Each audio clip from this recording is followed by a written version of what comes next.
Right now, I want to introduce our guest this hour, Colin Flaherty, who is an author, and he's got a book out right now about the hoax of black victimization and how we enable it. Colin, welcome into the program. Happy to be back in St. Louis. Oh, absolutely. So good to have you on. First of all, tell people where you're coming from on this book. Okay, so the name of my book is, I write about two things. I write about black criminality, black on white crime, black mob violence, and how it's wildly out of proportion. Then the second thing I write about is how reporters and public officials ignore, deny, condone, excuse, encourage, and even lie about it. So I document these cases one after another, not just in my book, which is called Don't Make the Black Kids Angry, but also on my YouTube channel. Lots and lots of examples. I mean, St. Louis is ground zero for this.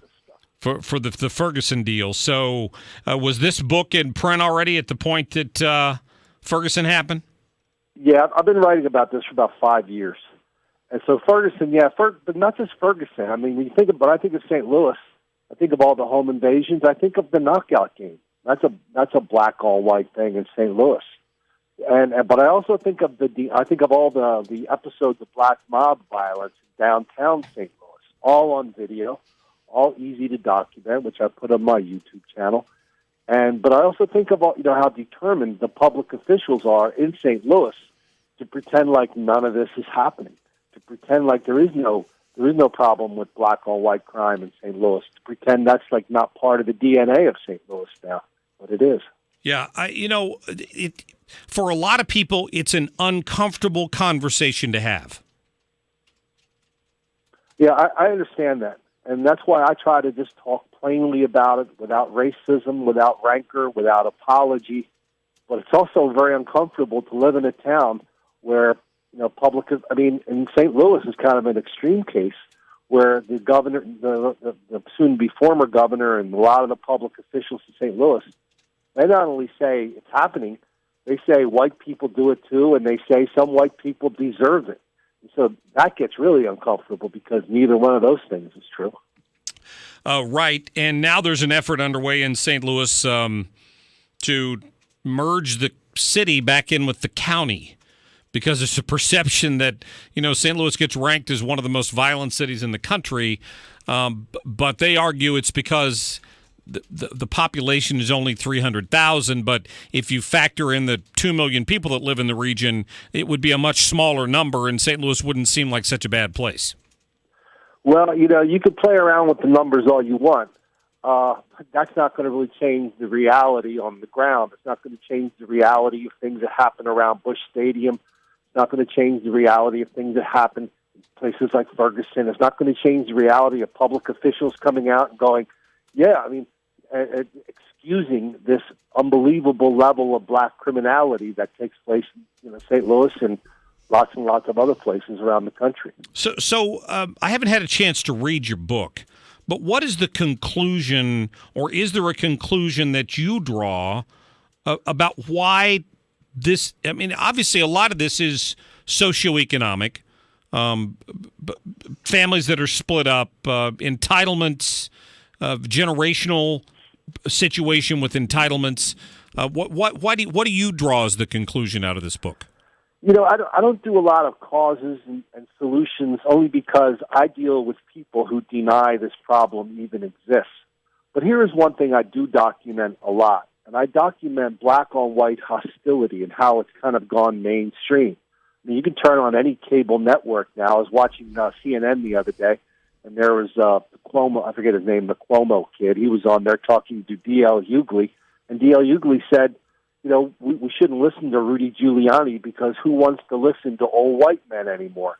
This is standard fare, this kind of racial hostility that when you take it one step further is expressed in violence, is now standard fare in the national press. It's mainstream. And I think the violence, the racial violence, black on white racial violence, is now also kind of just shrugged off as, you can call it, if you want to talk about socioeconomics and motherlessness and fatherlessness, there's a million excuses. I just don't think the victims are particularly interested in any of these excuses. In just because I know you go on mainstream media and talk about this issue, you've been branded a racist yourself for bringing it up. Yeah, well, what is Thomas Sowell defines a racist as any conservative winning an argument with a liberal.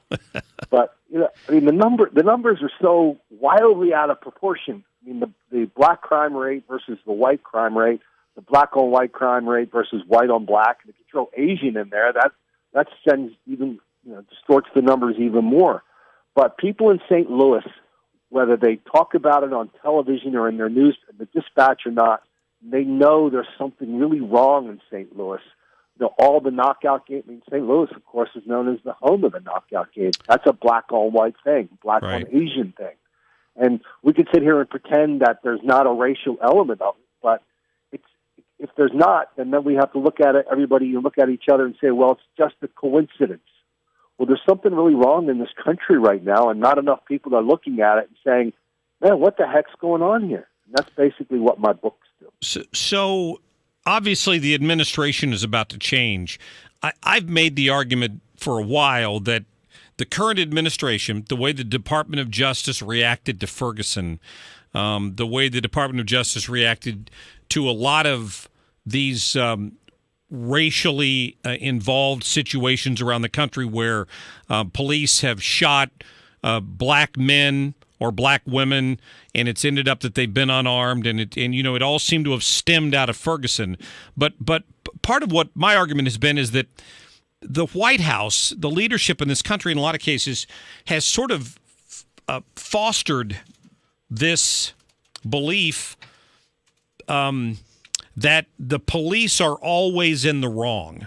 And I know that's not directly what you're talking about in your book here. No, it absolutely is. And it absolutely is part of it. But do you see that changing when we have a different attorney general, changing for the better, or at least changing back to neutral?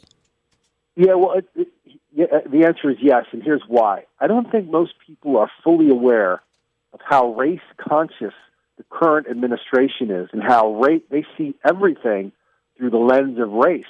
I mean, if you look at schools, if there's any difference in schools between black children and white children on performance or discipline, that's one reason only, racism.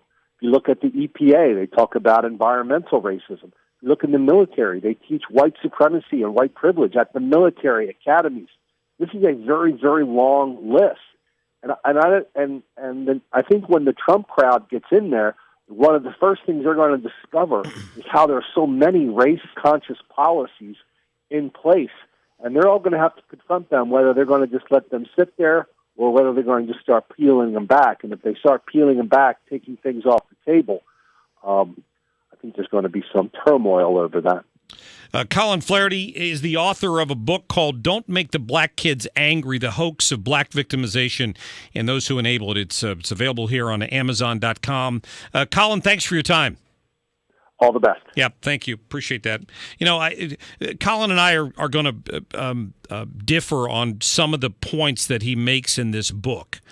But it's his point of view. I want to let him come on and talk about it. It's his point of view.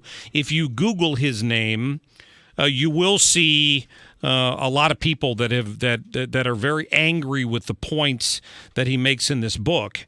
And read it yourself. Reach your own conclusions. He mixes in a lot of statistics on crime. That a lot of people seem to be willing to look the other way on, and clearly he's not. Back